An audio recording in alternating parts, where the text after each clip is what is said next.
Salutations, my friends, and thank you for tuning in to another edition of Factions of Freedom. I'm your host, Noiser, Freedom Faction, whichever one you prefer, and I have titled this episode, Sovereignty Crackdowns, the Calls for Culling and Withstanding Silent Killers. Why? We're going to be talking about forbidden information, New Zealand banning weapons, culling the population, civilizational collapse, and so much more.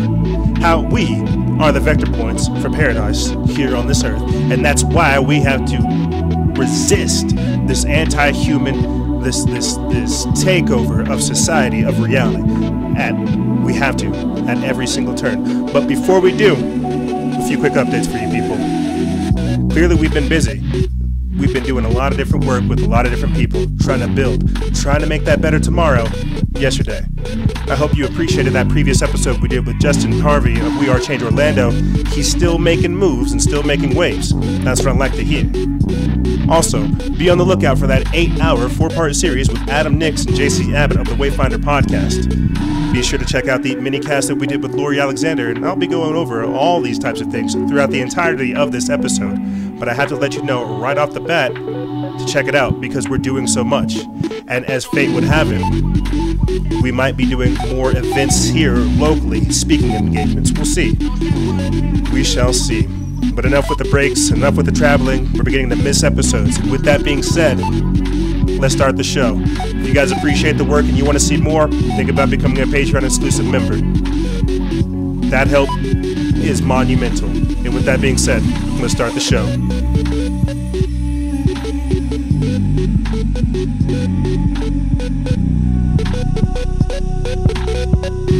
Salutations, my friends. That's right, I'm actually here. You're hearing me, and hopefully watching this. You may have noticed we've been all over the place for the past few weeks, but we're going to get back to routine. You know, we've done a lot of different stuff since season 8 has started 8 weeks ago.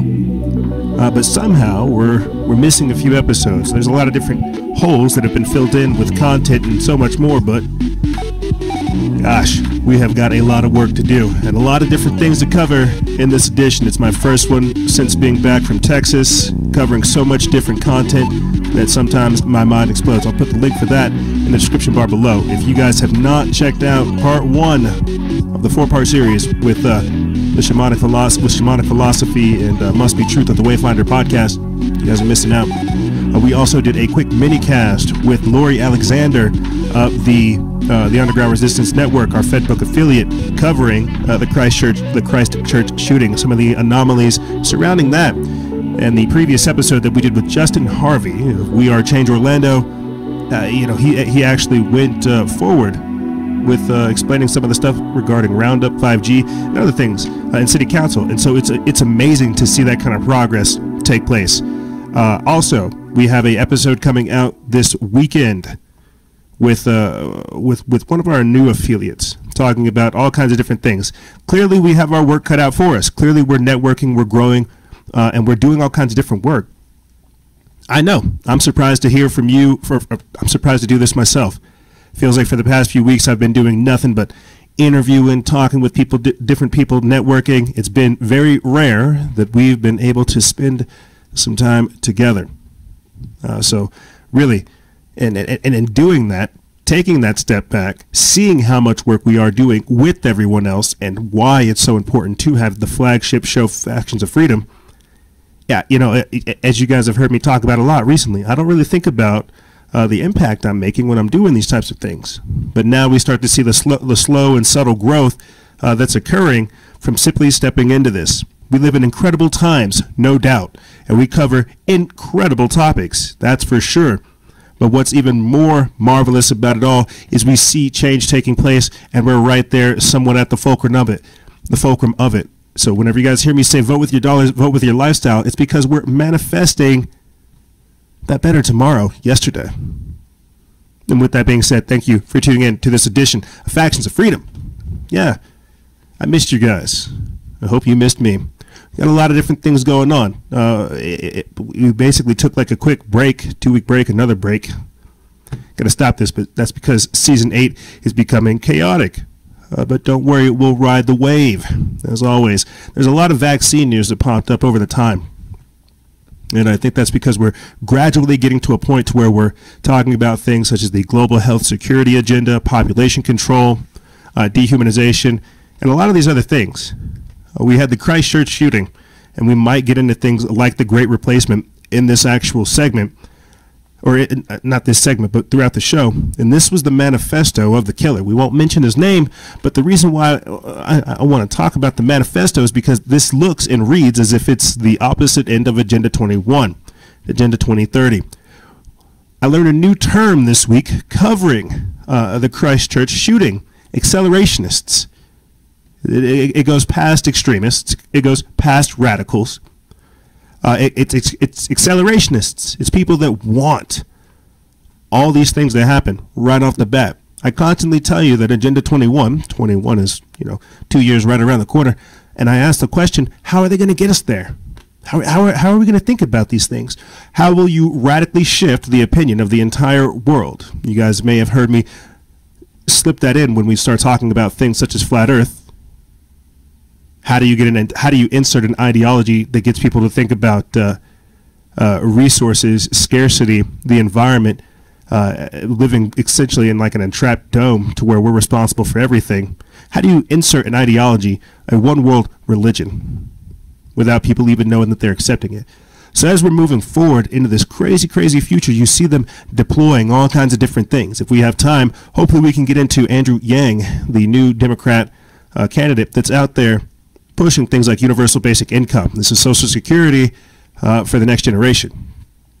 Now let's just go ahead and rip the Band-Aid off, get back into it, start talking about things such as our sovereignty crackdowns. Recently, Nancy Pelosi talked about lowering the voting age to 16. Lowering the voting age at 16. Let me tell you what I was doing at 16. I didn't know what I was doing at 16. You guys constantly hear me tell you all the time about where I was at before versus where we're at now. That's why it's about the kids. These people, you see them with abortion, with schooling, with gender, with you see them pushing for the kids. And I've made some great, stunning revelations, really looking into all this crazy, hardcore push for socialism and communism in America. It's really, really crazy. But I digress. Let me play for you guys this clip of Nancy Pelosi talking about wanting to lower the voting age. I think this is important, and we need to get it on the record so people understand that when you see people like David Hogg, right? When you see all these other children that they're pushing for climate change, when you see them going after the next generation, it's because they realize that, oh, crap, those millennials, some of them are waking up. Those 20 to 30s or something or others, they're waking up to what's going on. We need to go after their kids. You see. But here is Nancy Pelosi saying that we're collecting thoughts about lowering the voting age. I myself, personally, I'm not speaking for my caucus, I myself have always been for lowering the voting age to 16. I think it's really important to capture kids when they're in high school, when they're interested in all of this, when they're learning about government, to be able to vote. That is not necessary. In other words, some of the priorities in this bill are about transparency and openness and accessibility and the rest. That's a subject of debate. But my view is that I would welcome that. But I've been in that position. I myself... Okay, so let me go ahead and say it. Whenever I was 16, I was not politically active. Everybody told me because I was black, you're voting for Obama, right? Couldn't look into his policies, or didn't really look into his policies, didn't really know what was going on. I just thought, great, first black president in America, of course. But then you get older. Then you actually start seeing how they manipulate you, how they play their race card, how they really try to divide you over very, very simple things like this. You see, I don't think that people should really, truly get involved in politics until they actually want to. But what's happening now is this indoctrination. Whenever you have them pushing things like drag queen story time, trying to lower the voting age, having these kids being protesters, fighting against gun control, climate change, all these different things, these are ideologies that are being pushed upon them, okay? These aren't conclusions that they reach themselves. This is something that's being bought and paid for, and then pushed into the next generation. We've talked about it before, how the communist Chinese have infiltrated American universities teaching Confucianism. Okay, and that's not a bad thing. I just think it's that people should be able to have the ability to search after information themselves, not have it pressed upon them as if it's a different type of religion or it's an indoctrination, you see. And I've played for you the clip of the drag queen, the cross-dressing drag queen, who said, we're going to inculcate your next generation. We're going to teach them tolerance, you see. This is why they created Common Core math, because now you can't help your kid. You can't help your kid go over some of the maths because it's crazy. They're not teaching them about history. You see, a lot of this is the UNESCO plan for education. This is what they're trying to do to control the future. And so and it starts with things like that. Lowering the voting age to 16 is where they can get you early. But by the time kids wake up from their 4-year slumber, 8-year slumber, whoever they decide to push into office, select into office, by the time they wake up from that haze, there will already be a new set of problems and a new face ready to offer the solutions that they want. Insert Alexandria Ocasio-Cortez, insert Beto O'Rourke, insert Ilhan Omar, insert Rashida Tlaib, insert Bernie Sanders, insert all of these faces for this corporate-controlled push that you see to take over the country. You see. I hope you do see. And check this out. I put this up literally before I came onto the air to kind of switch subjects, to turn it around for you. And I went over this kind of peculiarity with our guest, Lori Alexander, in our minicast where we talked about what's it called? Where we talked about the Christchurch shooting. How fast did they come up with this bill to have people surrender their firearms? You already had people in New Zealand voluntarily surrendering their firearms. It only takes one generation not being vigilant so that the next generation succumbs to it. But check this out. New Zealand Prime Minister Jacinda Ardern announced the first tranche. She wants to ban all guns after that mass shooting, all military style and assault rifles outlawed. And it doesn't seem like much right now. It really doesn't seem like much. But I'm sure if we asked our friend Nate Max of Innate Awareness, Neil Pascoe, how he feels about things such as guns and the ability to protect yourself, and even some of the peculiarities surrounding this, I'm sure he would raise a number of red flags. But my point behind looking at this is to point out the agenda is to disarm you. The agenda is to take away your rights, your ability to think, stand, defend for yourself, property, individuality, freedom, any of that. They want to use the First Amendment to take away the Second Amendment, because this is why, if anything, we'll do like a redo version of the Christchurch shooting after this stuff is settled, because they're pulling videos off. Facebook removed 1.5 million videos within the first 24 hours of it being up there. Brighteon is now actually being threatened, where we actually put our backup videos.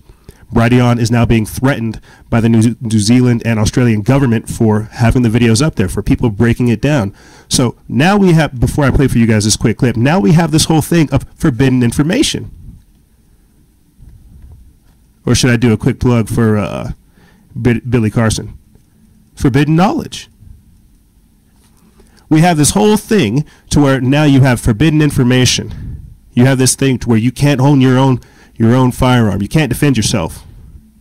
You can't have pride in anything. You see. Let me play for you guys this clip and then we'll continue.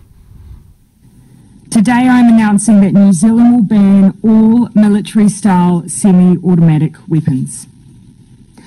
We will also ban all assault rifles.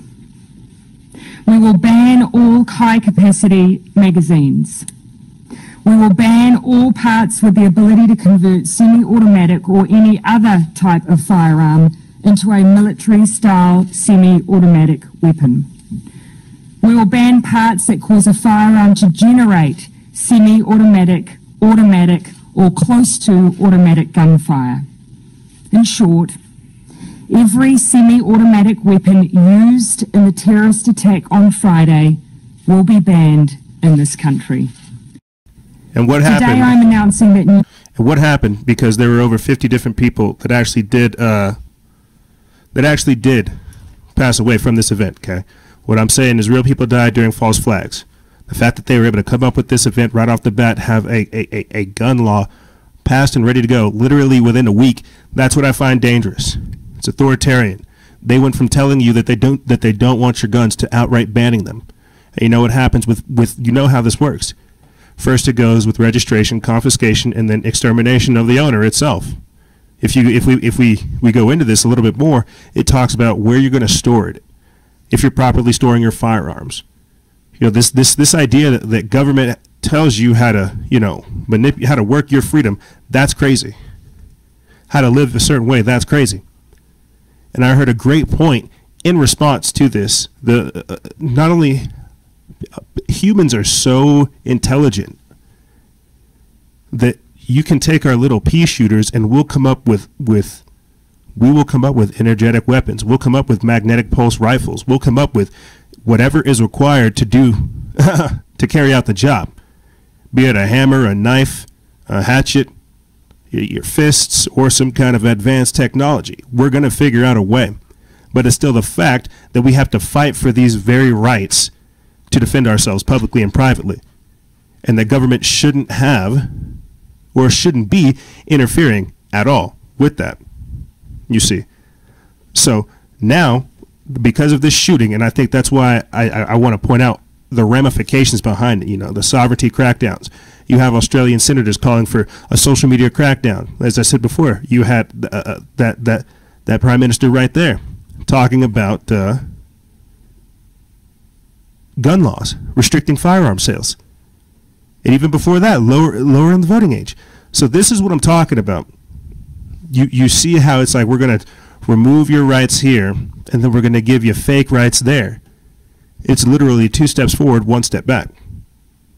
And on top of that, when we try to point out some of these anomalies, and this is again what I find strange, to touch back again on the forbidden information concept. You have them blocking Zero Hedge articles. You have them blocking certain links.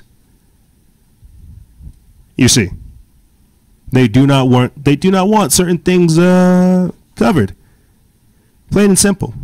And I don't want to spend too much time talking about this actual shooting because we covered it in a separate transmission for this exact reason. But really look at the ramifications of this. We can't even play for you guys the video because it was taken down, because it was deleted. Instagram, I think we probably had I think about 40,000 views, and then they took it down. They deleted the post, froze access to my account, and literally blocked me out from using it. They said, nope, you're not allowed to put this type of stuff up there. You, sir, are blocked. And if you guys go watch the episode, you'll hear live time while I'm with Lori, you know, how they remove it right there. And that's just a perfect example of how this type of stuff is going to happen in the future. Removing content. And this is something, if you guys have been listening for quite some time, we're already familiar with. But now they're going ahead and saying, look, we don't want to have this here. We don't want to have this there. You're not allowed to put this up there. It sounds crazy because I've already talked about this. We see where this is going. This is the authoritarian text. The left and the right. These are the technocrats. These are the people that govern your mind, control what you see, hear, and think. And I had this great revelation when discussing things with Adam Nix and JC Abbott of the WayFinder podcast. When you limit information, when you limit what people actually look at, you hinder them from actually being able to discover all the different dimensions and the potentialities that they could actually do. What I mean is this. I may or may not be able to make a fully fledged table and then carve, you know, my initials into it and then make a great work of art. But if I did not know that that information was capable, figure out how to do these actual things and practically apply it, how would I even be able to manifest that potentiality here on Earth? If they remove all this information, i.e. what's going on in the vaccines, what's going on in the food, what's going on in the sky, what's going on with your body, what's going on with your mind, and we'll get into this here shortly, Facebook wanting to create more mind-reading technology, if they're able to manipulate these types of things and tell you that, well, that's not important, you don't need to look at that, don't question, well, then they begin to control it. So essentially, cutting off information cuts off the potentiality, which cuts off your ability to manifest a better tomorrow. This is what I mean by them controlling the future. This is why a free expression of ideas, this is the Renaissance. But we're in a fight for ideas of what's taking over. This is why you hear me saying we have to innovate our way out of it. We have authoritarian people who will not concede, who want to control the water, the transportation, the electricity, and now reproduction, education, you name it. You name it. This is what I mean by the socioeconomic reformation. This is the fourth industrial revolution. The controlled collapse so that they can lead us into this new world order. And it starts with stuff like this. Let me get into here. Facebook now automatically blocks zerohedge.com articles. This is by Joe Jarvis from the Activist Post. As creepy as Facebook's algorithms are, they can also be useful. I go on Facebook mainly to see what news articles my friends are posting. In a sense, I am crowdsourcing part of my job because many of my friends are pro-market and free market and against government overreach. I end up with some great content just from scrolling through my newsfeed. Does this mean that Facebook has massive insight into the type of content I like to see? Absolutely. And I've noticed my newsfeed becomes more and more tailored to the type of content I find useful. For everyday people, this is creepy.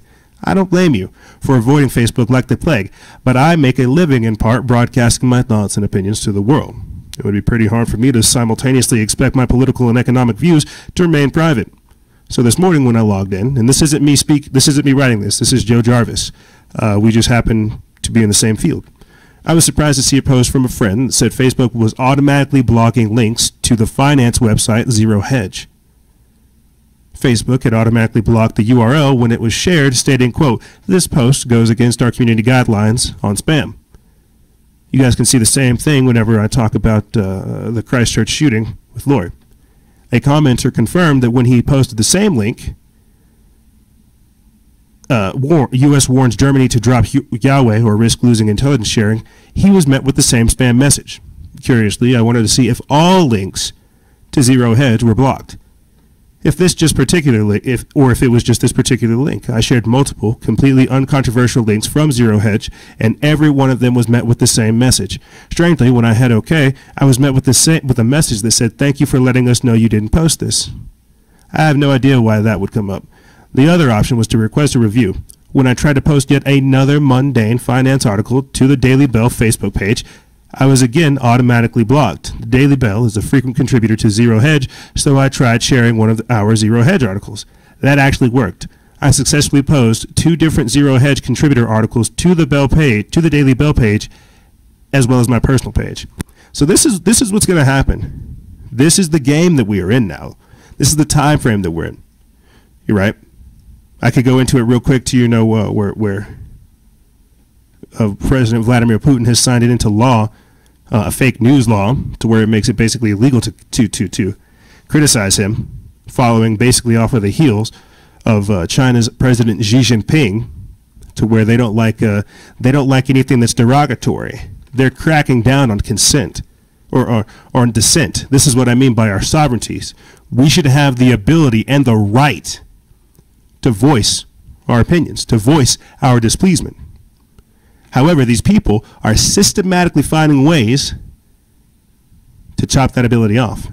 When I tell you guys that Facebook is not going to be the place that you get your news from, and this is why we have to migrate off of Instagram onto other platforms, this is the game that we're going to have to play to still try to get you guys information, to still try to deliver it. You can see the jaws of censorship coming, but that's why we have to do everything within our power to fight it. You see, to innovate our way out of this situation. I want to read for you guys real quick just some of the responses we got regarding this question that I had, because when I came back from Texas, there was a server outage. Facebook and Instagram were down for roughly 6 hours or so, or more, 8 hours. quite some time, a decent amount of the day. So, and sorry, I'm jumping all over with the time-wise. I should have done this chronologically. That way it would have made more sense. But when I came back from Texas, Facebook had shut down. But then when it popped back up, we had the Christchurch shooting. And so think about how much happened within that time frame, literally within a week. And how many of our rights, I'll say this is probably better, how many New Zealanders' rights were usurped due to emotions? We don't know what actually happened with that. The same way we don't know what happened with the Las Vegas shooting. How many rights were taken because of that? And the reason I have to press this is because you know it's going to be exacted over here. Australia did it. New Zealand did it. Why not do it here? Hillary Clinton talked about that on the campaign trail a few years ago, I think, actually. She said she's in favor of Australian-style gun control. Very few people actually turned it in. But what happens whenever they're tired of people wanting to voluntarily turn their stuff in and they proactively start confiscating guns? They're already doing that. But let me read some of these responses to you guys. What did Facebook remove from its servers during its outages? For Facebook and Instagram to go down basically an entire day is extremely suspect. Personally, I saw it as a cosmic sign to keep that 4-part series with shamanic philosophy and must be truth as closed off as possible. But now that I'm getting back into the saddle, I'm thinking there's more to the entire deal. Instagram frequently goes down and people run to Twitter, but for Facebook to go down in conjunction suggested more to me.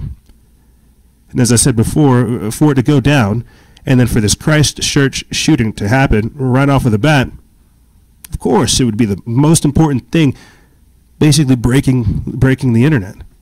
You see, I hope you guys put 2 and 2 together. But Kinger90210 says Facebook, Instagram, WhatsApp are the same. They use mostly the same server / backbones and so on. They lost about $20.2 million because of this. This also happened on Black Friday and Cyber Monday, which would be the worst day for it to happen in terms of profit. There is no conspiracy behind this, just bad management from a dollar company. If they want to remove, hide, or patch things, they don't need to turn all the services down. Fair enough. I think that's a appropriate thing. Check this out. Artie Fascioni says that they were doing some spring cleaning for sure. If you follow the LifeLog equal Facebook's connection, it's pretty evident that they stopped doing their irregular line of business and changed things up. It is undoubtedly suspicious. A company that large has redundancy and extra capacity, so they never go down. The real reason is certainly not what they claimed it to be. I would definitely agree. And you guys can go through and read some of the other responses there and to kind of get the gist of what people are trying to talk about. But looking at this segment, because I want to play a video for you guys of Regina Dugan, head of Facebook's F8, or Building 8, where they talk about mind-reading technology. She used to work with DARPA. I want to close this segment out with this. What you have to realize is they are systematically and scientifically trying to find ways to use your emotions against you. When I tell you that they want to use the First Amendment to take the Second Amendment, right, the ability for you to voice your concerns with the state, and then, you know, be able to fight against that tyrannical government because that's why it's there. That's why they're trying to politic us. They want to They want to be very sophisticated in how they usurp your rights. This is why you see this hardcore push of socialism and communism coming in. You see, to where they demoralize you, to where they think this is the psychology of what's actually going on right now is very crazy. I wish I wasn't doing such a. I wish we had a better way of explaining stuff and we didn't have this kind of time restraint. Because essentially what we're seeing is just that, the crackdown on our sovereignty, the ability for us to effectively defend ourselves and secure the future. You see, and now they're going right outside of the outside of regular law. This is the technocracy. This is why Facebook, Instagram, and Twitter and YouTube are more powerful than most governments. This is why big tech is so influential. And this is why if they can get you to think in terms of a computer instead of like an actual human that has God-given rights, You have to agree to the terms and services. You see, the terms of agreement, which you have to sign, instead of your God-given rights. If they can get you to think about the terms of agreement that you've signed, you've basically signed over your rights. You see, and that's why some of this is so dangerous. But let me get into this. And I put this up before we left. It says, Zuckerberg, Facebook wants to build a mind-reading machine. That's right. Mark Zuckerberg was recently at Facebook or at Harvard talking about building mind-reading technology. But this clip I have for you guys, and I play it all the time because it shows you how far back this idea of mind-reading technology, or thought to text, they want to be able to pull your thoughts because that is the last thing that is sacred. If they can pull your thoughts and put it into the collective consciousness that is Facebook, nothing else will be sacred, nothing else will be private. But let's take a listen and then we'll get into this article. So let me give you an example of what I mean. Let's start with your brain. Your brain has 86 billion neurons that fire 1,000 times per second. Now, they don't all fire at the same time, so let's decrease that by a factor of 100. That would mean your brain is capable of producing about 1 terabit per second. About 40 HD movies are streaming in your brain every second. Now, if you haven't had your coffee yet, you might be moving about 10 times slower. So let's just say it's 4 HD movies every second. And herein lies the problem. How do I get all of that information out of my brain and into the world?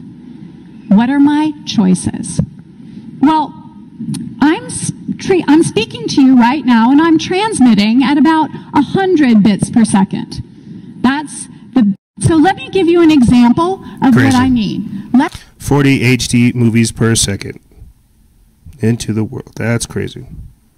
And this is why, if you ask me, at another level, this is why you see them putting our faces next to these phones so that we get like macular degeneration, so that our eyes are having a hard time distinguishing certain things. So they'll raise the resolution of certain videos to where it's just like 8K. You know, it's past like 4K, it's past like 1080p, to where it's just like so crisp and so rich that you feel immersed in it. And then they'll get inside of a virtual reality, and haptic sensor responders, to where you basically feel like you're getting touched by the wind. It's crazy. They have the technology. And a lot of this too comes from the chemtrails. We could go down a crazy rabbit hole about this, but what I'm trying to tell you guys is that you see them slowly pushing this whole thing to where it's not about you. You're part of a larger collective, so you need to get rid of yourself. Join the Facebook hive mind. You see, this is why they have all kinds of hoops that they want us to jump through. This is the building of the social credit score. Have you turned in your guns? Have you submitted to the state? Are you sterilized? You see, do you have the chip? Don't even get me started on things like that. Do you have your national biometric government ID card? You see, you've got to look at what these people are pushing to understand why resistance and rebellion is a must. You cannot capitulate with authoritarians. You can't. You can't reason with them. And that's what I'm saying. They're lining up to take over. And that's why all of this, if you ask me, is so dangerous, and why I tell you all the time that we must remain vigilant. However, that's what we're going to do. We're going to take a quick break because we went over some heavy stuff, as always, in this segment. But what's going to happen is we're going to come back talking about Alexandria Ocasio-Cortez, birth strikers, as well as all this other stuff, the calls for culling. We talk about the Georgia Guidestones, Agenda 21, the New World Order agenda to try to wipe out the population. What happens whenever you have people like this eco-fascist talking about this white supremacist eco-fascist crazy person, essentially, talking about depopulating people? The Great Replacement, you see. And now you have essentially the political mouthpiece of such a radical ideology being eaten up by people who can't filter, who don't have that discernment. But I digress. We'll get into this and more on the other side. Ladies and gentlemen, don't go anywhere. This is Freedom Faction on Factions of Freedom, and we'll be right back right after this.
That's what my cool, super cool jet thing would sound like if I came in.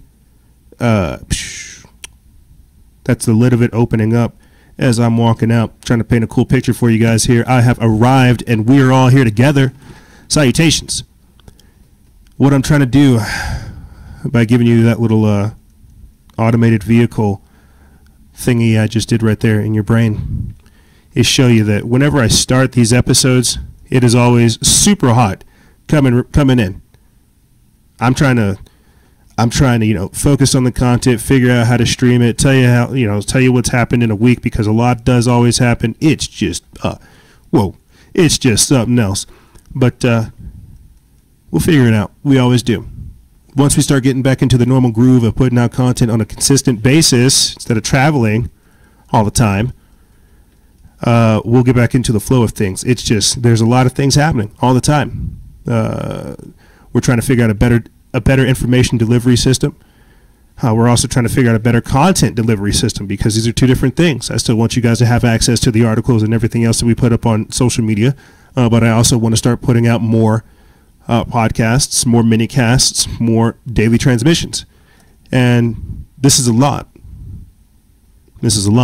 You'll hear me discuss a lot of this too with Adam and JC of the WayFinder podcast, because they have a very beautiful studio, fantastic team, and I would like that so that we could do better works. We have what we will be expanding into, and I haven't come up with a cool name for it, but for the exclusive members, we will be doing a video show, call in, real cool, way low key, to where it's more interactive. This is the part about expanding. This is the beauty of it, because while all this stuff is happening, you have to understand that that's our responsibility.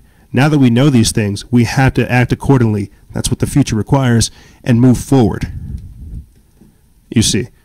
But speaking of the future, let's play this clip for you guys of Alexandria Ocasio-Cortez answering a casting call to play the role of a Congress member.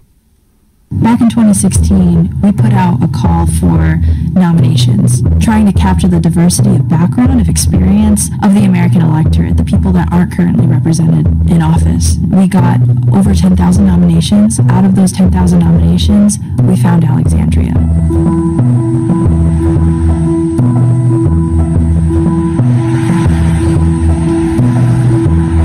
My brother told me that he had sent my nomination in the summer, but I was like literally working out of a restaurant, and I was like, there's no way. Her profile is not what you'd think of as someone who should run for office, right? I grew up with a really politically engaged and attuned family. We always were debating politics, talking about things, but we were never involved in the formal strictures of politics. We saw these signs of someone who's willing to sacrifice their own future for the good of others. I remember some of the moments that I felt really dejected about politics, the extension of the Bush tax cuts in 2010, and seeing that the same people were financing all campaigns. And I was like, what is even the difference of a Democrat and a Republican? That was the depressing part, right? Yeah, exactly. And so I, like a lot of working people, felt that cynicism, and I understood it very deeply. 2016 represented a re-engagement.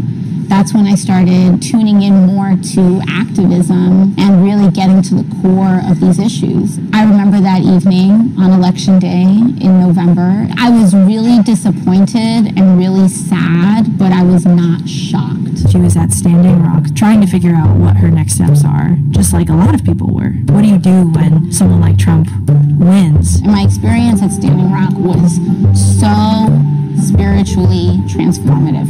Being there in such an acute moral struggle, you really saw how it was more important than any material thing. And so I walked out of that camp and I was like, what do I do? And then literally that day, I get this email like, this is what you do. So Izzy, one of the people that was working with us at the time, called, and it was scheduled for 20, 30 minutes, and it went maybe an hour and a half. Like, you hadn't thought about running for office or anything at that point, right? No. You got to do something. I knew that I had to do something. We would call people up and kind of walk them through the platform. We would try to call up folks that were like doing all kinds of amazing stuff, right? Every conversation would have a very awkward pitch at the end, because it's talking always about like, oh, it's so great, you're like saving lives, you're fixing stuff in your community, and so do you want to run for Congress, man? she was like, well, would you be open entering this kind of nomination process? And I was like, sure, because that's not a, will you run for Congress? We felt the passion in her voice. She really wanted to fight for the big thing, and she got on a bunch of video calls to meet some of the other candidates that at the time were thinking about running. There were so many other amazing candidates. The entire time I didn't think I was going to be picked. In my brain, I was like, this isn't going to happen, this isn't going to happen, until Izzy called, and she was like, hey, do you want to go to Kentucky in 2 weeks? And I was like, oh. We invited people to an in-person summit in Kentucky when we started getting serious about who we were going to run. Kentucky was, I mean, I found it, at least for me, it was a spiritual experience. That was a spiritual experience. What happened was just magic. All these people from all over the country, incredible community leaders, talking about similar problems they all face, talking to each other, engaging, pumping each other up, pumping us up, you know. That was like a super pivotal moment. I felt like, I just remember the first day we've created this network of people that put movement first. Feeling like it was a movement and that it wasn't about me was the most convincing aspect. Being like, oh yeah, I'll do this because it's a bunch of crazy people and this will be fun.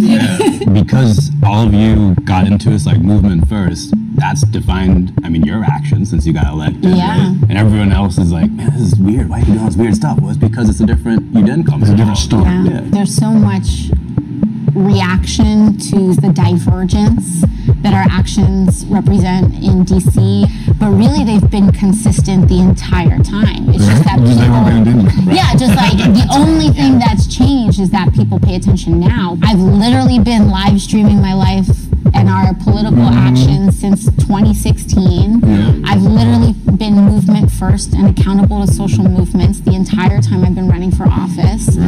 It's really most people that change, right? Like they get elected and then they're like, okay, campaign's done. There's a lot of people in the Democratic caucus. When we are courageous enough to just puncture the silence on an issue, they will start to move. Don't people realize that the most powerful position you can be in is when you are not materially attached to a position of power? If you're a one-term Congress member, so what?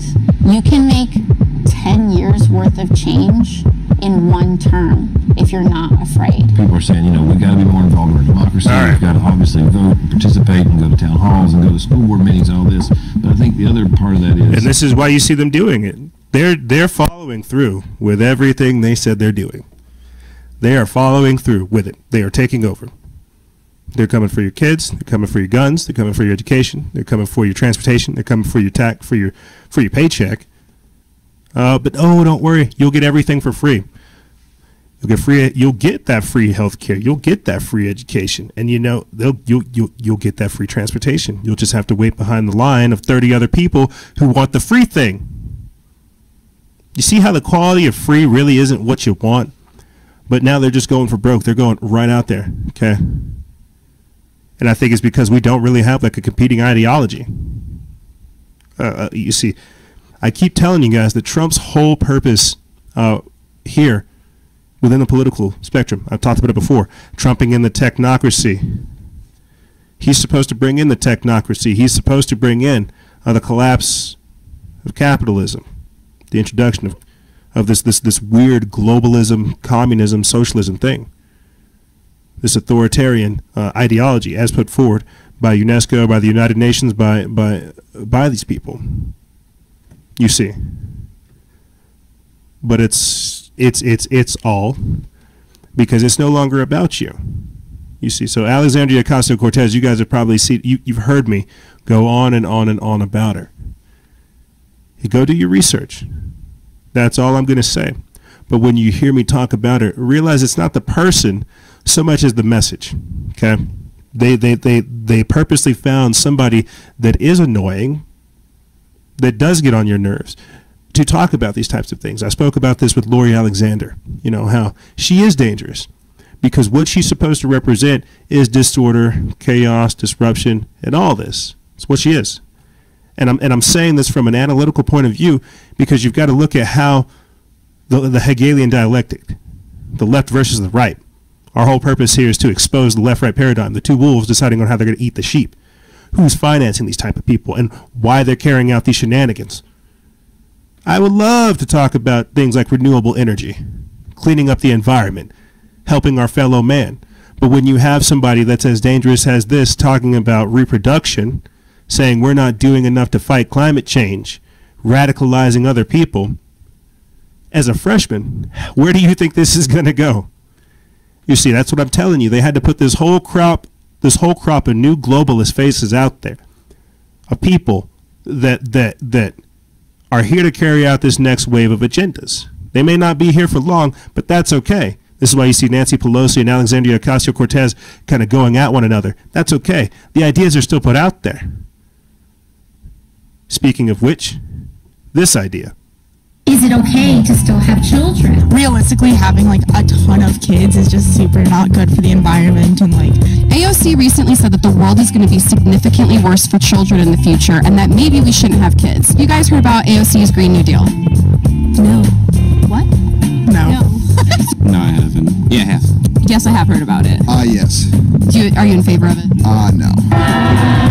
Are you in favor of it? In concept, yes. In practicality and applying it, no. Are you in favor of it? I am in favor of it. Yes. Okay. Do you agree with it? Yes. Now, she went on an Instagram story and she actually said that there's scientific consensus that the world's going to be terrible for children, that maybe young people have a legitimate question in asking if they should still have children. Do you think we should stop having kids? I don't think we should stop having kids. There's even a birth strike movement currently going on where women are foregoing having kids for the environment. Play that next. To being on birth strike mostly has come from not wanting to pass that fear on to someone else. Do you think that that's smart? No, that's dumb. that's just dumb. I'm definitely for like a lot of environmental policy, just because within the past couple of years, Trump has really Today, Junior! Sure, the world is going to be harder, but we're humans, we survive. Adaptability. Is going to kill the planet faster and is not healthy for them, but having 1 or 2 kids is perfectly safe and okay, I think. Spreading on your DNA is kind of selfish, especially in the reason that we have a super huge overpopulation crisis, and that contributes more and more and more to global warming. I think that our environment is in question right now, and I think that we are doing a lot to ruin it, and so it's important for us to be proactive. I mean, I agree. I think the last thing I saw was that 32% of people below the age of 25 were seriously considering not having kids. They're suggesting limits on children, like the one-child policy. Yeah, exactly. I think I could see something like that happening, and that's a little bit more reasonable than not having any children at all. I think that's very realistic, just because so many animals, plants are dying right now that what world will they live in? I'm fed up with this world. Would that stop you from having kids? Well, I'm gay and I don't want to have children, so that's not going to affect me from not having kids because I'm not going to have kids anyway. I'm not going to have kids anyway. No, you shouldn't have your own kids. You can. There's nothing wrong with it, but I personally, for that reason, could justify for my whole life never having kids. It's human nature to reproduce, and it is not human nature to be greedy and take from the resources that we have and just overuse. So there can definitely be another way besides not having children. Because I think there was a report that said we have 12 more years before we cause drastic damage to the world, and so I don't know, I think it's important to have legislation that protects our environment. The lives of children are going to be very difficult. Well, there you have it. You heard it from the next generation yourselves, how they feel about having kids. I found that very dangerous. We're basically talking about culling the population. And if you guys ever listen to what me and Charles Casson of Truth is Terrorism actually say about everything you heard right there, you've heard it before. That's why you hear me freaking out about this. Is because they're saying, oh, well, the environment's more important than you. This is that anti-human agenda. This is what happens, when this is it. Strap yourselves up because here we go. They're basically saying you're not allowed to have kids. You shouldn't procreate. You know what? Basically, go ahead and kill yourself. Do us all a favor. That'd be great. Gosh golly, thanks. And this is the main problem I had because the parents screwed up. They shouldn't have kids. We see this ideology that China has essentially coming here with the one-child policy.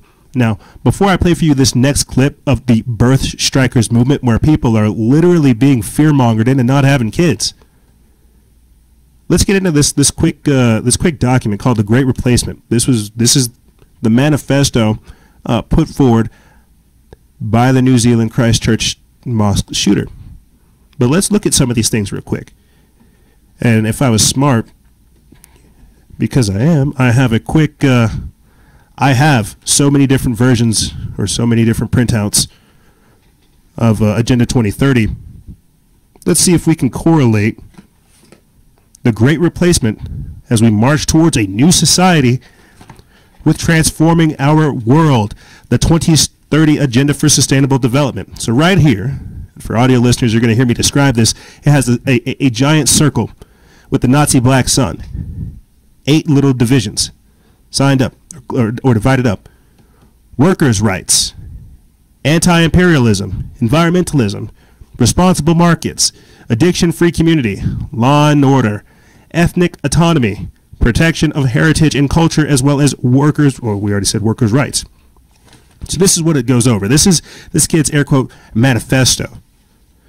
I'm just going to read you some of the Sustainable Development Goals as put forward by the United Nations. They want to end poverty in all of its forms. Okay. Sounds like either workers' rights or responsible markets. You tell me. They want to end hunger, achieve food security, and improve nutrition and promote sustainable agriculture. So what is that? Environmentalism? Goal number 3, ensure healthy lives and promote well-being for at all ages. What is that right there? It says protection of heritage and culture. Ensure inclusive and equitable quality education and promote lifelong opportunities for all. Workers' rights. So ethnic, I'm good. I really wish people would take the time to go out and go do some of this research themselves, because it is remarkable and stunning to see the push, not only from somebody like Alexandria Ocasio-Cortez, but now this crazy killer, the New Zealand killer, and also people like Beto O'Rourke, Andrew Yang. All these people are pushing this so fierce that it's scary. And this is why you see me kind of getting excited, having to get excited and agitated, because these people are pushing an ideology that's not their own. They're puppets, they're vessels for the United Nations. Let's scroll through some of this. I'm always going on about, everything that's in the 2030 Agenda for Sustainable Development. It's the birth rates, it's the birth rates, it's the birth rates. You hear me again talking about population. They say that this is ethnic replacement, this is cultural replacement, this is racial replacement. He's trying to say that this is the multicultural agenda, and you could learn so much about the psychology of people, as well as handlers that are self-radicalizing these people, and you could just learn so much about these people. Like, it's crazy. Really go listen to that episode and read between the lines of what me and Lori are talking about as we try to break this down for you guys, because it's like I said before, if it wasn't so frightening, it would be fascinating. It's remarkable that somebody came up with this, but they didn't come up with this, they just digested it for this person. And when I say radicalized, you know how we always talk about American kids, right? That say they go and join ISIS, and then they grow a beard, and they convert, and then they go out and they go kill themselves. It's because they became radicalized online. You ask, well, how do they get the weapons? Well, either A, and these are some of the scenarios that we've gone over in the show in the past, they actually do connect with terrorists, and they are actually able to ship weapons in, and they're able to carry out these types of things. Or it's by alphabet letter agencies that take part in this just to see if they can build that connection with the real terrorist cells. So this radicalizing thing, it does happen here a lot of the times in America. It happens a lot of the time on chat rooms and forums. But now what we see happening, and you're going to see this happen more so, is what I talked about at the start of the show. This accelerationist movement, to where you have people that don't want kids. They're telling you to kill yourself, you better not have kids. That are telling you how to live your life. Like that person said, oh, I'm gay, but you shouldn't have kids. Like Alexandria Ocasio-Cortez says, hey, don't have kids. There are kids here that need your help. Yet you will not see them adopt any of that. Yet you will not see them come up with actual programs to help the children. You see, this is why I freak out, because it's simply virtue signaling, and they don't see how dangerous it is. Like, look at what's going on with the abortion thing. And I get it. I understand that this world seems so crazy right now. Imagine living in medieval times, right? Being a knight. That's where, like, you know, where actually having children matters. Handing down like lineage and family and legacy. That's where it actually matters. Nowadays, we don't think about these types of things. We still do have kids. But think about that. This is something that's we're part of this self-sustaining system, and they're trying to obstruct it. They're literally trying to have man's law override natural God's given rights. And that's what's crazy. They are now pushing an ideology to insert inside your head that we are overpopulated. That we literally need to start killing people. That, you know what, there's not enough here for everybody. We should just go ahead and start taking from everybody else. That's why this is so dangerous. That's what I mean when I say they want, get your hands out of my pockets. And when they're fear-mongering, trying to call the population, this is all according to agenda. They want to have the population at a manageable level. This is why you slowly see them inserting technology to override man's decisions. But I digress. Let me play for you guys this quick clip of this birth strikers movement where people are refusing to have kids because of climate change. Times bestseller. This is described as a book that does.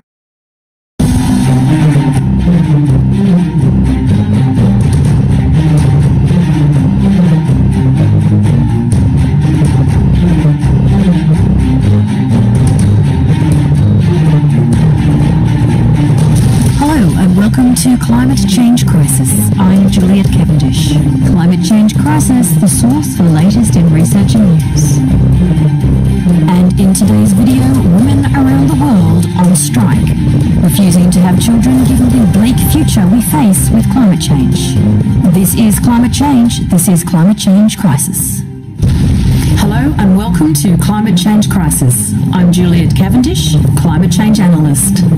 Climate Change Crisis brings you all the latest news and research to do with climate change from around the globe, helping you and your family understand the implications of climate change. In today's video, we're looking at a group of women around the world called birth strikers. These women have gone on strike, saying they are not going to bring children into the world given its bleak prognosis. Women around the world now questioning the logic of bringing children into a world with such a poor prognosis. And they've taken drastic action in their need to be heard. Meet the women with a message. Birth strikers choosing not to have children due to climate change. Birth Strikers, a voluntary organisation set up for women and men who have decided not to have children in response to the coming breakdown of climate and civilization collapse. It's a voluntary ban on making babies until the planet no longer faces global extinction. They say we shouldn't have to make such gutting decisions. We should have a world of hope and joy. Meet Blythe Pepino, founder of Birth Strikers. She says that Birth Strikers aims to relay the urgency of our climate change crisis, emphasising its aim isn't to condemn people who already have children. Pepino describes it as radical acknowledgement of how climate change is altering the way we imagine our future. Another woman on strike is Alice Brown, 25, from Bristol in the UK. She wonders about what her children will face as young adults, whether or not the world will be fair and safe. And these sentiments are shared by American politician and activist Alexandria Ocasio-Cortez, who says it is legitimate for millennials to consider not having children because of the state of the earth. Pepino states that a lot of women are actually scared to discuss this topic for fear of judgment or ridicule. It's a topic that tends to divide. Meet Jo Nova, qualified scientist and also climate skeptic. She has openly mocked the group online, saying that they are selfish and running an ad campaign, although for what is unclear. On her website, published comments include calling them dopey extremists, out of touch with reality, pathetic, and an example of Darwinian theory at work. Hyperbole aside, do these women have a point? Is the world too dangerous? Is the prognosis too bleak to be getting pregnant and bringing children into our world? Absolutely, says author David Wallace Wells. He recently released The Uninhabitable Earth, a New York Times bestseller. This is described as a book that doesn't sugarcoat the horror of climate change, and one that is brilliant and unsparing in its analysis of a chaotic and burning present. It's the perfect storm, an increasing population combined with climate change. A world with an extra... So I'm gonna go ahead and pause it there because clearly you guys get the gist of it. I want to speak on this real quick. The whole global extinction paradox. So let's stop having kids. The world's gonna end. Stop having kids. You know, we are a plague on the earth. That's what they say. I really and we've spoken on this a lot. I think that's kind of why I trip out. I'll play for you guys this other part of the agenda that you see going out there, the Meatless Mondays thing. You know, we talk about this a lot, this cynicism, this pessimism, this demoralization, this dehumanization. You know, you're horrible, humanity sucks. Yeah, we see the same thing already happening here in America.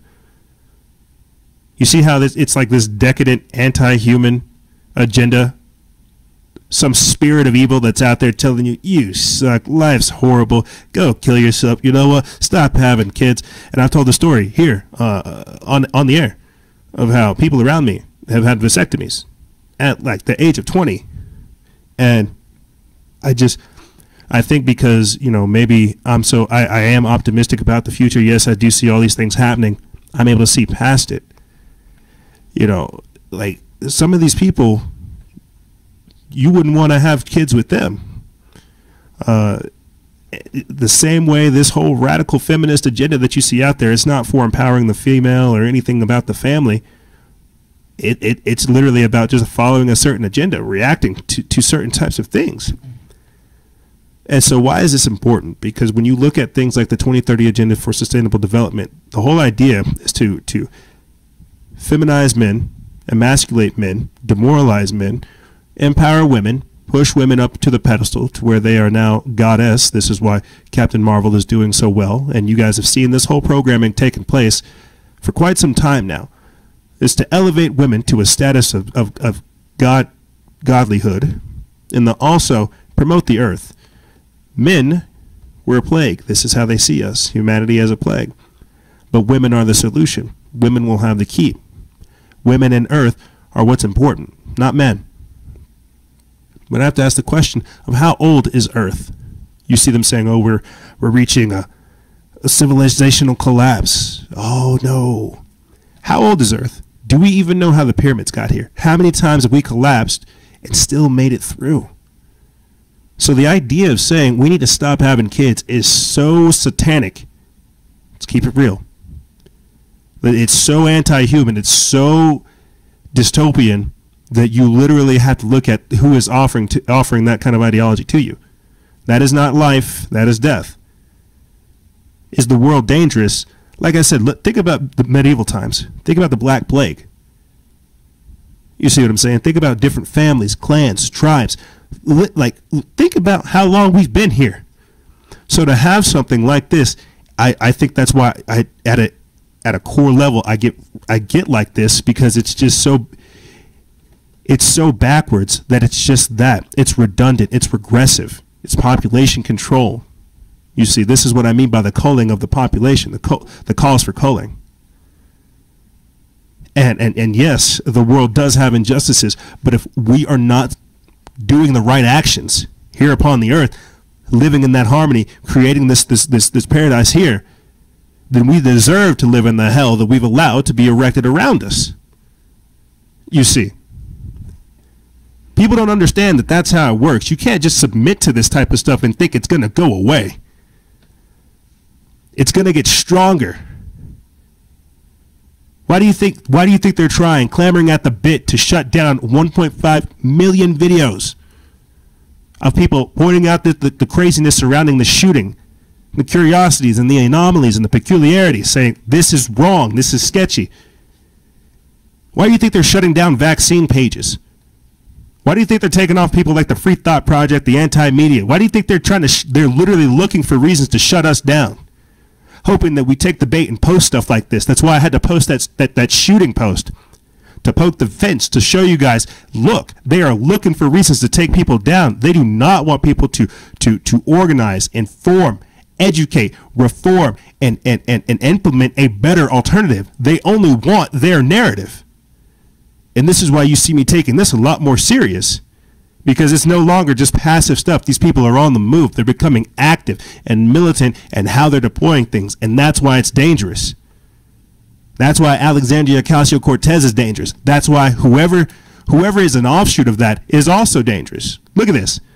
I put this up yesterday kind of like as a joke to show you guys like the mentality of people, because I am sure we all know someone like this. Check this out. Woke woman caught stealing crosses, memorializing aborted babies, tells cops she's merely, quote, cleaning up the garbage. So she's saying these crosses that represent aborted babies that we're trying to memorialize to give acknowledgement to, she's calling that garbage. You guys remember last year too, whenever that gay dude roundhouse kicked that chick at that pro-life march? Again, that guy who's like, I hate Ted Cruz. It's a spirit of wickedness. And it's so cool. We're so cool hating everything. We're so cool hating life. We're so cool entertaining death. That's why this is dangerous. Let's take a listen, then we're going to take a break. Get all fired up.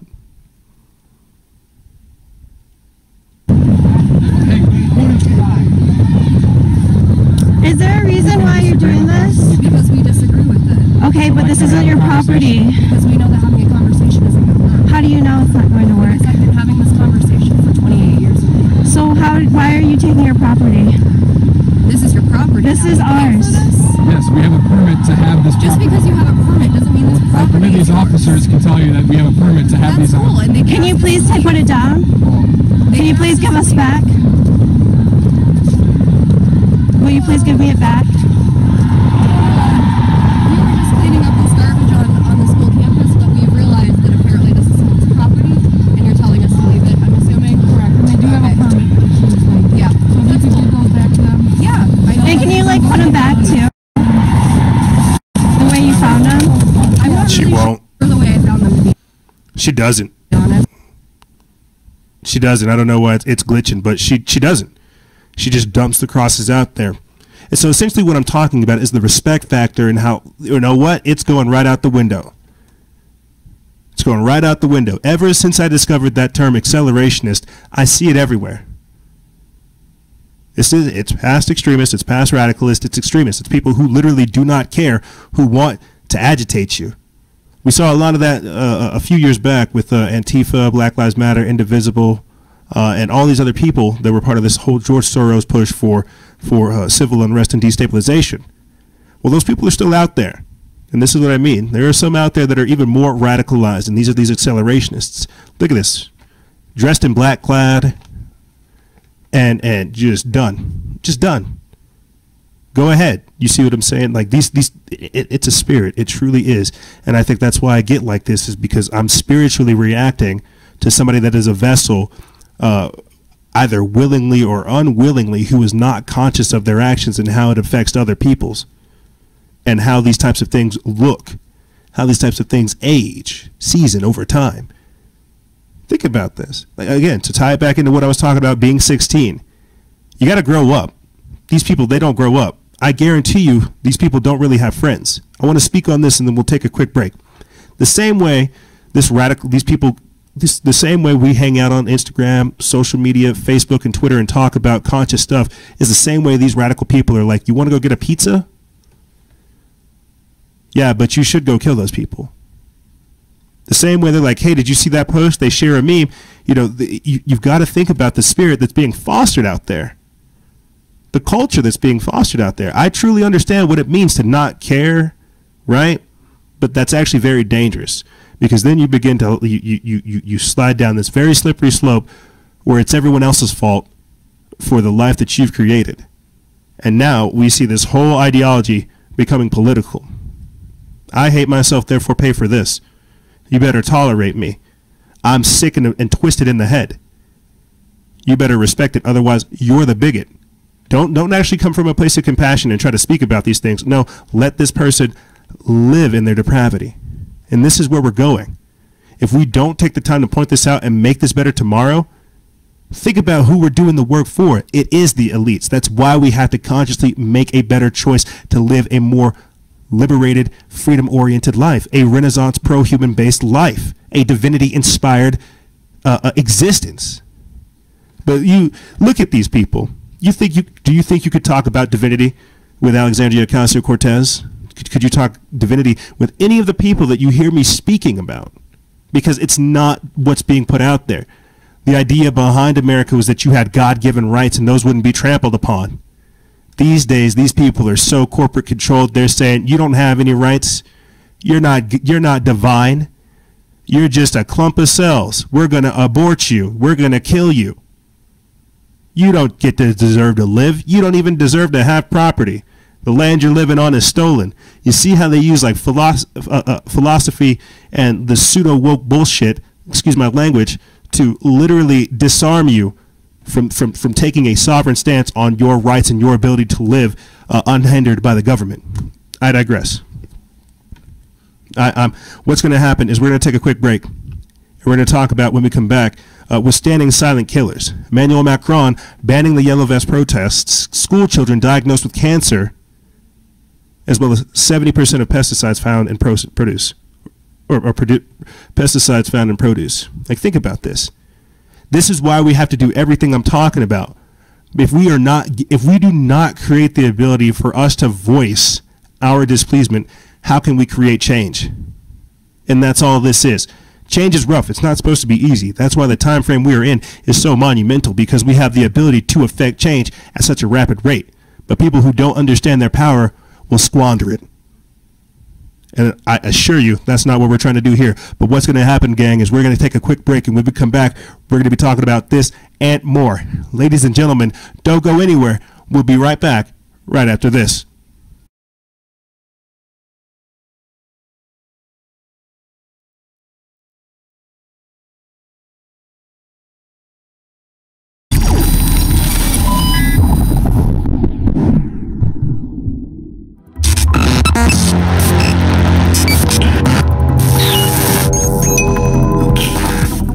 Salutations, my friends. I'm here to talk to you about, that's right, CBD oil. CBD oil can reduce the risk of relapse among alcohol and cocaine addicts, and you know they're trying to flood us with both. According to a 2013 study published in the British Journal of Clinical Pharmacology, CBD was proven to have these benefits: relieving pain and inflammation, having antipsychotic effects, reducing anxiety, helping to fight cancer, relieving nausea, treating seizures, lowering incidences of diabetes, and also promoting cardiovascular health. Realize that in 2014, Purdue Pharma received FDA approval for an opioid drug that claimed to help curb the opioid addiction. This will actually help you curb your usage of opioids as well as your reliance upon them. And remember, guys and gals, stay vigilant. Expose lies and share truth. This is Noise Era, Freedom Faction, out.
That's right.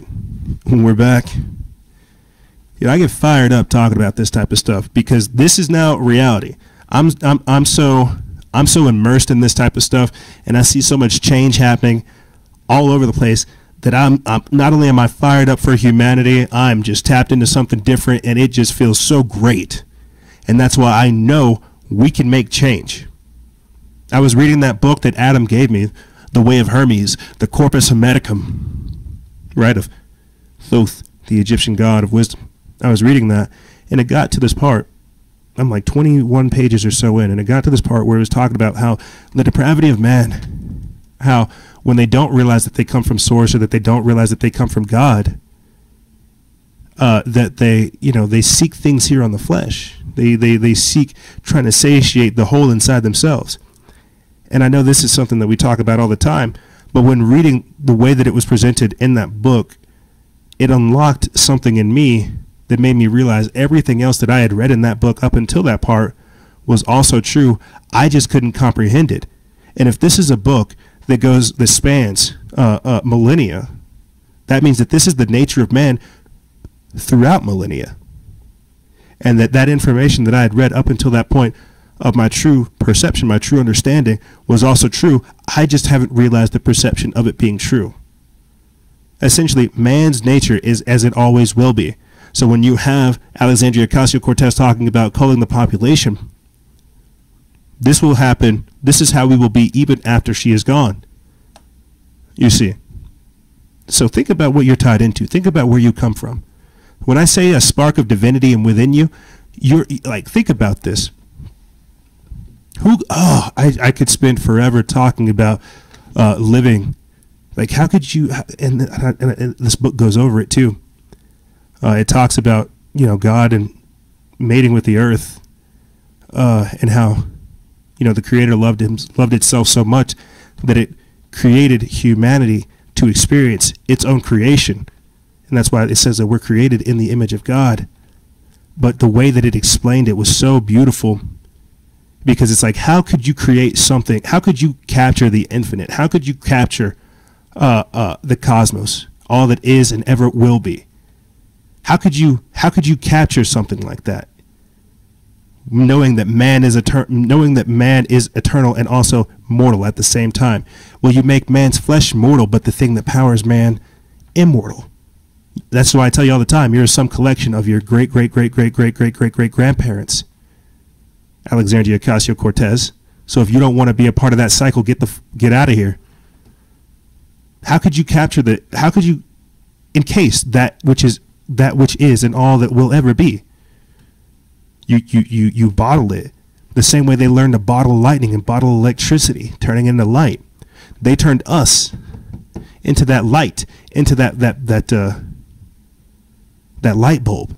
They captured the cosmos, they captured infinity and put it within us.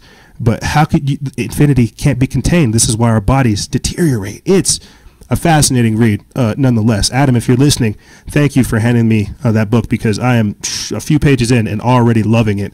Definitely didn't mean to go into this this rant, but this is the type of stuff I'm talking about. Could you explain this with these elites? Could you explain this with all these other people who don't understand how beautiful and magnificent they are? Or do they think they're just a clump of cells, a piece of random chaos that they don't really get to create, that they don't get to determine? You see, marvelous individuals we are, and trying to tell us anything different is satanic. It's anti-human, you see.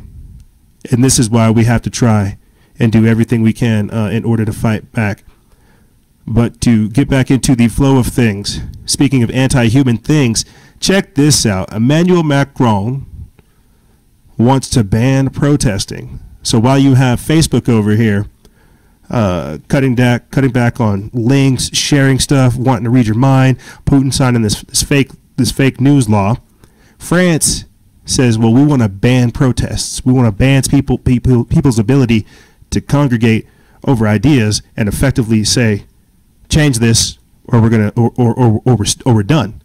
We can bring all kinds of attention to people who want to stop having kids due to climate change, but whenever for almost 12 weeks people come out saying, you better change the system because I'm tired of this. We can't pay it attention. Nope. Let me get into this article. It's from the Drudge Report feed. We put this up March 18th. It says Macron threatens to ban yellow vest protests.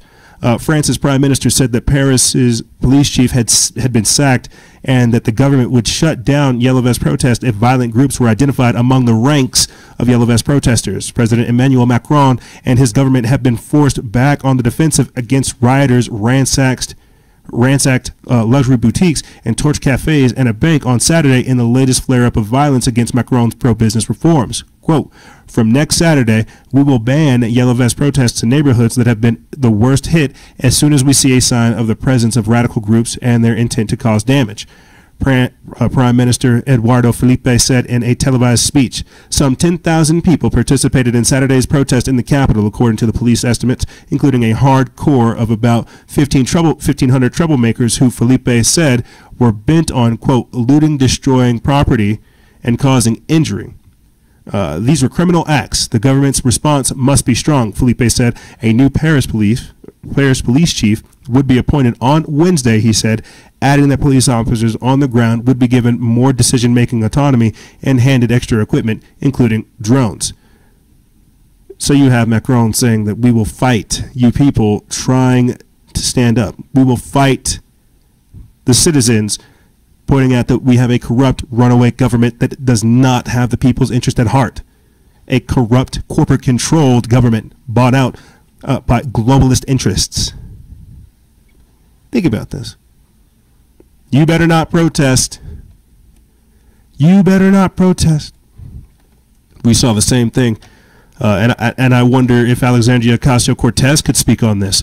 We saw the same thing happen with the Dakota Access Pipeline, where they criminalized protesting there as well. I wonder if Alexandria Ocasio-Cortez could speak on that, where they actually deployed drones as well on the Standing Rock water protectors. Many will call him. I need to stop because I'm joking that these people, they're so disenfranchised that they don't see how messed up they are. This is what I'm saying. Either A, they see it and they don't care, or B, they can't see it and they still don't care. This is dangerous. You see. Let me play for you again something else that's dangerous that revolves around protesting, which also revolves around people taking action. There are school children and people that are being diagnosed with cancer because they're living next to cell phone towers. I kid you not. This is dangerous. And whenever you have people like Emmanuel Macron banning the yellow vest protests, the yellow vests have a comprehensive agenda to try to reform the entire government. Maybe we're seeing part of this here in America now that we're on this topic. I don't know.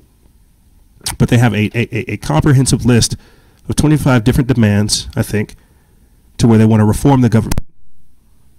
What happens if America did the same and then we added things like 5G, GMOs, chemtrails? We want to reform this. We don't want to be subjected to poison anymore. This is why protesting, using your First Amendment, voting with your dollars and voting with your lifestyle is so important, because you can vocalize things that have to be listened to. Remember, they work for us, but because we live in this weird time frame to where perception and manipulation are running rampant, they somehow have it to where we work for them. We're the slaves of the government. They work for us, so we need to figure out how to reclaim that power. But let me play for you guys this clip of this school child and other people being diagnosed with cancer, living next to this cell phone tower. Oh, right here. All right, yes. Parents outraged tonight after a fourth child is diagnosed with cancer at a San Joaquin elementary school, and parents believe it's because of radiation caused by a cell tower at the school. News tonight, CBS 13's Jen McGraw is live in Ripon with what the school is now saying. Jen? Yeah, it's become such a point of contention that more than 200 students stayed home from school yesterday in protest, and their parents went before the school board demanding answers and that they take precaution. Cell cell phone towers are spread throughout the community, but it's this particular one that parents say Usually tell us it's 100% environmental, the type of tumor he has. Monica Ferruli's son Mason was the second child to be diagnosed with cancer in just 3 years at Weston Elementary. He was 10 years old and walked by this cell phone tower daily. It's undescribable. It's really tough. That's one of the hardest things I've been through. Joe Prime's son Kyle was the first, diagnosed with kidney cancer in 2016, and 2 more kids were diagnosed this year. It just seems like a coincidence is no longer a reason for all this illness. They believe it's this cell phone tower that's harming their kids. These kids shouldn't be guinea pigs, and we shouldn't be taking chances with the children's lives. The district has had several tests done saying the tower is safe and meets federal regulations. But some families weren't convinced and hired an expert. I wouldn't send my kids there at all. It absolutely is dangerous. Eric Windheim is an electromagnetic radiation specialist and found levels far higher than the district's expert. Children that are still developing and their cells are still dividing is the worst possible time of their life to be exposed. He says it's not just a cell tower, it transmits wireless frequencies. Instead of only going 300 yards like regular Wi-Fi, WiMAX can go 30 miles. Parents want the mast removed, but the district won't budge. And while the district has sent plenty of letters to those parents tell me that this fight is far from over. And we'll follow up, no doubt. Jen, thanks. Live and Ripping tonight. Wow, that's crazy. 30 miles, a 30-mile radius, and they have it right smack dab in the middle of a school. 30-mile radius. And they just got it right smack there, basically, you know, in between buildings, in between wings. Kids are already developing cancer. Teachers too. That's crazy. And when people like Justin Harvey of We Are Change Orlando get out there, think about that. All it takes is one voice, and now that we're creating this network, it takes one voice to get out there. We'll amplify it. But people truly don't understand the damages of things like things like 5G, of things like GMOs, chemtrails, vaccines. While we're talking about these things that are affecting kids, I want to play for you this quick clip of New York City Mayor Bill de Blasio talking about Meatless Mondays, and how this is, if you ask me, I think this is also a push to push the vegan agenda on kids as well. Now, I know I have people who will say, you know, what's wrong with having plant-based diets or eating things like this? I don't think that's wrong or bad or anything of this nature. But what I am trying to say is look at, again, Bayer, Monsanto, who's providing all this type of stuff? Where's the food coming from? And how is this going to bioaccumulate in the kids? Will it have a weird synergistic relationship with the 5G that's in the area? All this type of stuff. You know, I have to think about these types of things. We have to put these types of questions out there because, as I said before at the start of the show, regarding Nancy Pelosi and lowering the voting age to 16, it's about the kids. The drag queen story time, it's about the kids. Now with Meatless Mondays, it's about the kids. So we have to look at what they're doing to the kids and what the overarching agenda for it all is. But here, let me play for you guys this clip. I'm here at the cafeteria PS 130 in Brooklyn with these amazing kids. I was spending time with 4th graders, 7th graders, and they are passionate about wanting to make sure they are healthy and the earth is healthy. And they believe in Meatless Mondays. And I want you to know why we're going to do it for the whole school system, because we need our kids to be healthy and a more balanced diet, more vegetables, more fruits, more meatless options, good for everyone, good for the earth too. We know that we're going to have to do a lot to fight global warming.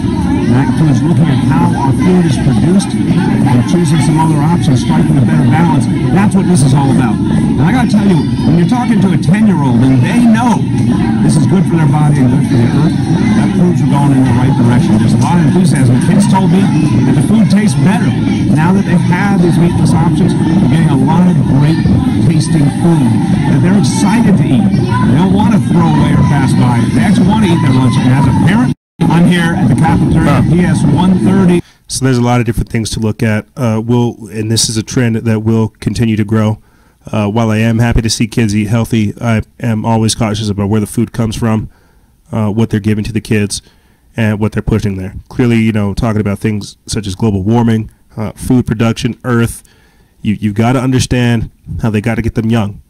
I'm not sure if I played for you guys a clip last week, but it was of these kids striking out for climate change.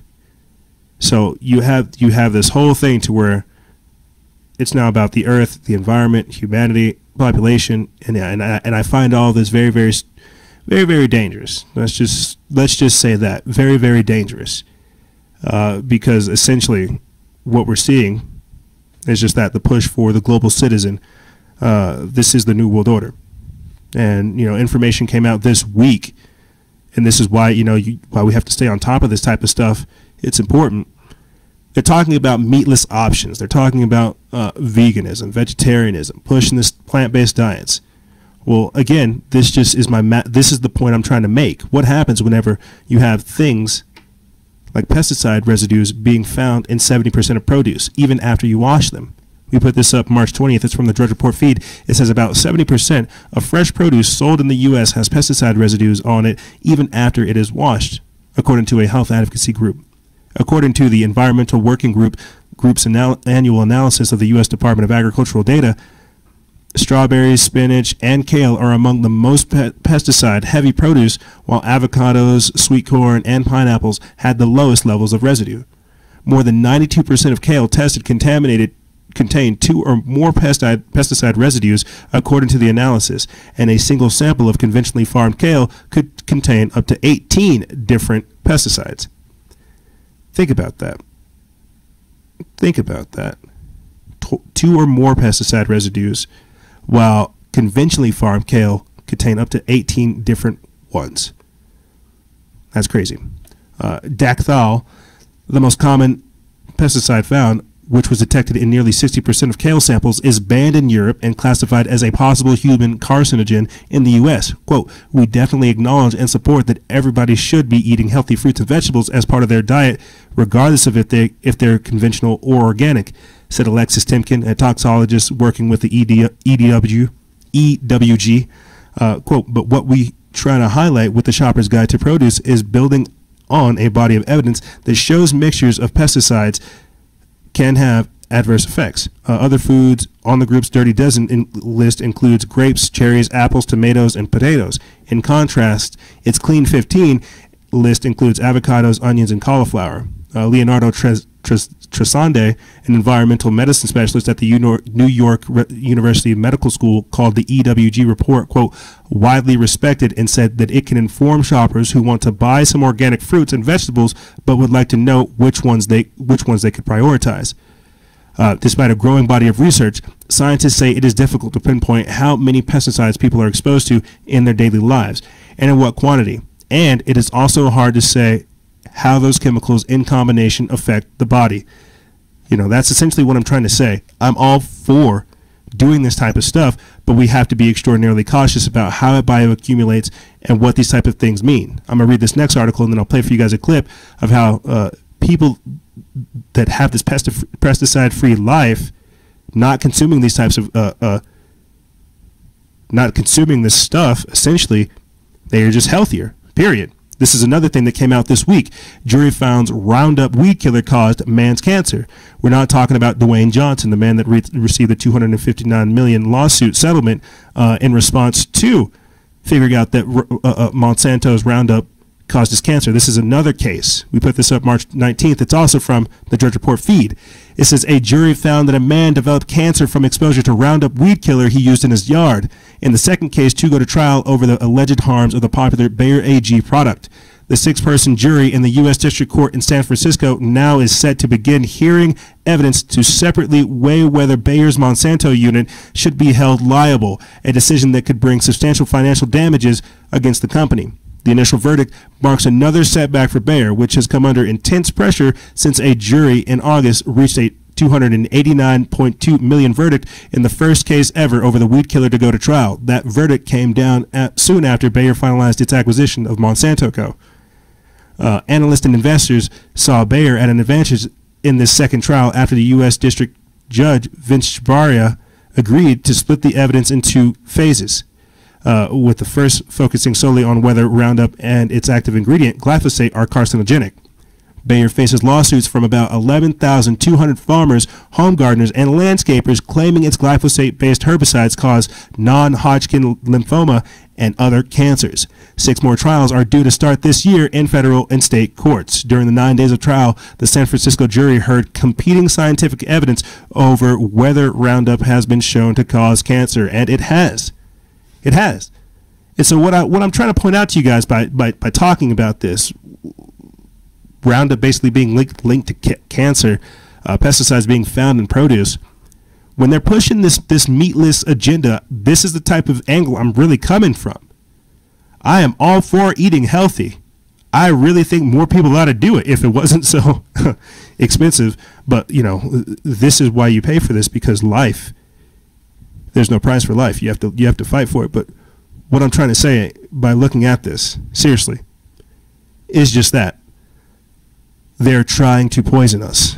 And we have got to be extraordinarily cautious about what we are consuming, why we're consuming it, our diet, and how it all affects us. As I said before, the bioaccumulation. The pesticides that they are spraying on the people, or I mean on the food that the people are consuming, that's the most dangerous part about it. And if you don't point these types of things out, if you cannot make the connections and begin to start making conscious decisions in your life to counteract that, you will become subject to the environment. But what's going to happen is I'm going to play for you guys this clip of a pesticide level in a family dropping by 60% as they went to a 1-week organic diet. I think that's fantastic, but this is what I mean. Going organic, growing your own food, and even watching what you consume. But let's take a listen.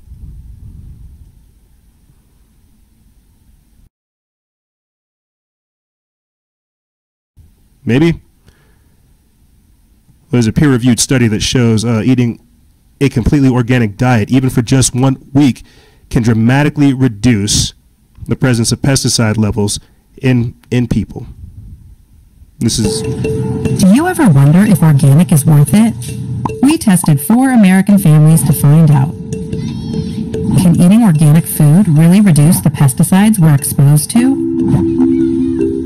First urine samples are taken of all the family members, and it turns out they have a number of different pesticides in their bodies. Oh wow, what are we eating? So for 1 week, we replace all their food with organic. Then another round of samples is taken, and almost all of the pesticides disappear.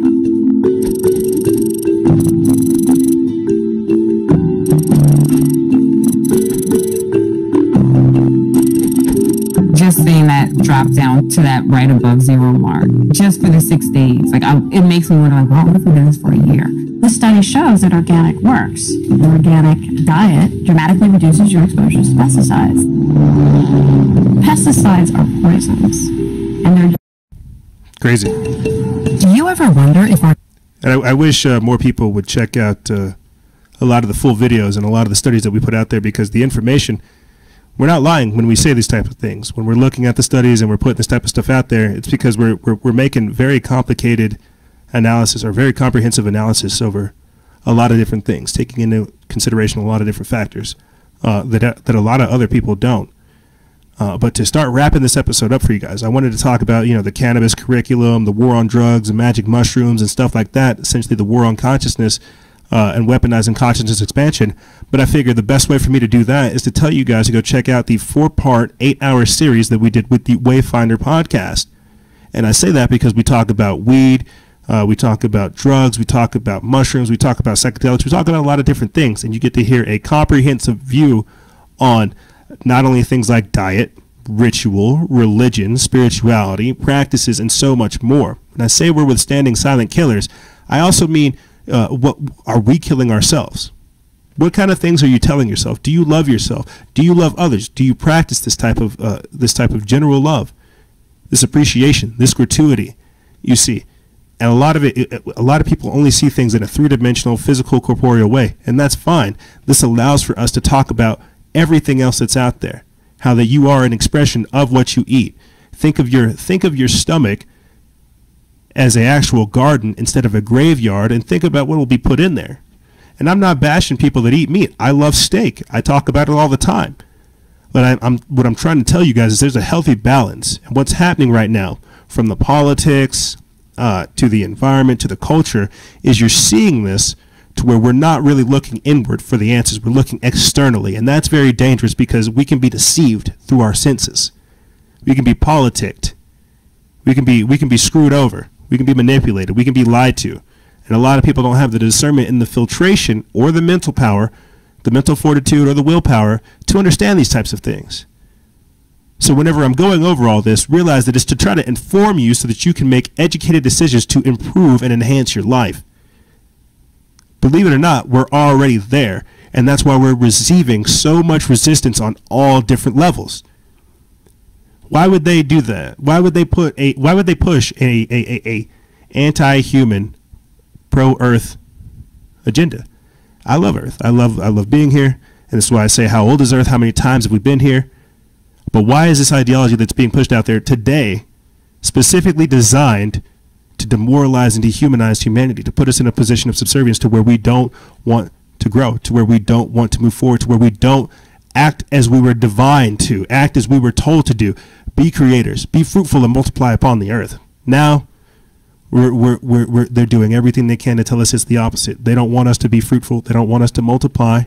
They don't want us to follow divinity, to follow this natural law, to tap into something greater. No, they want you to be a serf of the state, a slave to the system that abides by the rules that you were dictated to every single day. And that's why this is so dangerous. You have people who are literally listening to talking points that are not their own, that are inorganic, unauthentic, not real, synthetic policies. And it's crazy because it's creating all of this. It's creating the pessimism. It's creating the negativity. It's creating all of what you see happening. And that's why you see us fighting every single day, every single moment, every single month, year, week, decade, as much as we can. Because we are trying to just do that. We are trying to be the freedom faction, and we are trying to be the light upon the world. However, ladies and gentlemen, that's all I really have for you. I know I went over a lot, but it's to give you, again, that comprehensive view about all the different types of things that are going on in the world and how you are the architect of your future and how there are bigger things going on. And if you allow yourself to step into that, majesty will be bestowed upon you. This is Sovereignty Crackdowns, the cause for culling and withstanding silent killers. There are three basic types, Mr. Pizer. The wills, the wants, and the cats. The wills accomplish everything. The wants lose everything. And the cats won't try anything. Well, do us all a favor, Vincent, and try to be a cant, especially where that monster's concerned. We need you, not another corkscrew. However, that's all I really have for you guys and gals. I know I kind of went over a lot, but as always, it's to give you that comprehensive view. That, and it's been a while since it's just been me and you. It's hard to kind of consolidate your thoughts whenever you're over here sharing them with the world. Again, congrats to Justin Harvey for meeting up in Orlando and talking about Roundup, getting it out of there. That's the power that one person can do. And if we acknowledge and highlight all of our amazing achievements, I truly believe we'll have a stake in the fight. Sounds crazy, but would you rather have 7 million people die or 70 million people die? Regardless, I'll be right there fighting with you guys until we get it done. You see. And that's all I really can say. Make sure you're checking out the links in the description bar below. Clearly, we're doing a lot of different work with a lot of different people, and we're trying to grow, as always, as much as possible. And it's with your guys' great help that we're able to do so. And if you guys want to support the operation, you want to see us do a little more, think about becoming a Patreon exclusive member. Either that, check out some of the amazing products, such as New Leaf Natural CBD oil, that keeps financing this amazing operation that you see right here. Lastly, I want to leave you guys with this. Printer, ink, and ammo. Printer, ink, and ammo. That's how Freedom Faction runs. But like I said, that's all I really have for you guys and gals. If you have any questions, feel free to email me. I'll have it in the description bar below. And as always, gang, stay vigilant, expose lies, and share truth. This is Noisera, Freedom Faction, out.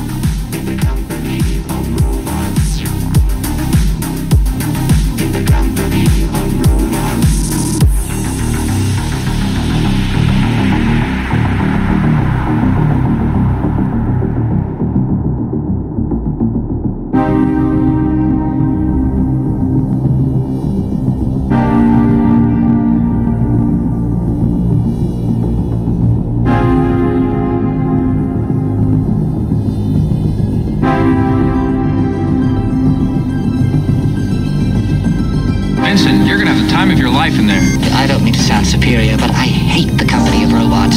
So try and relax, have some fun. Remember what they say, all work and no play? All sunshine makes a desert, so the Arabs say. We've been in some scrapes before, and we're gonna get out of this one.